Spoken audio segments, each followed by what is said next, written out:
Those are the mahirap. These are the mayaman. Alam niyo yung mahirap?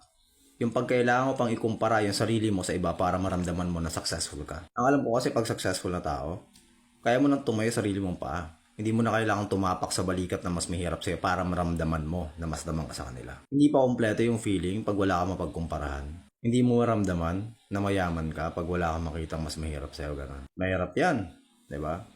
Yung confidence mo, binubuo mo at the expense of iba. Ang tawag dyan, blind confidence. Di mo maramdaman na mayaman ka kung wala kang makikita mas mahirap sa'yo. Yung mga ganyan, hindi na yung confidence. Ang tawag niyan, arrogance. Tsaka ano pa sabi doon?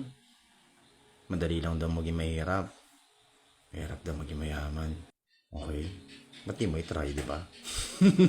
Pero ayun, the creator of the video is also making motivational contents. And I'm just wondering if no one in his family is telling him that it's not working. Kasi nang mamotivate din yung gumawa ng video. Nang mamotivate din siya Pero dun sa video niya na ginawa, isa lang alam ko na mahirap. Mahirap talaga mag-motivate.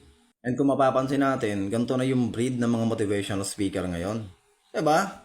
Yung mga successful daw na tao na nagpipreach kung paano maging successful pero ang ginagawa nila si kumpara lang naman yung mga sarili nila sa ibang tao na mas mahirap sa kanila. Like, dude, why can't you just talk about your own success in life, diba? Kung talagang sobrang ganda at sobrang interesting ng buhay mo kasi malupit ka, bakit di na lang buhay natin yung pag-usapan mo? Bakit kailangan mo pa mandamay ng ibang tao na wala namang ginagawa sa'yo? Di porket nagkokotse ka, puta, lita ng tingin mo sa ibang tao. Ganun ba yun? So, ayun. Basta sa akin talaga, hindi ako na-motivate. Ewan ko sa inyo, bahala kayo kung na-motivate kayo, good. Kung hindi, pero ito lang diba? Ito lang.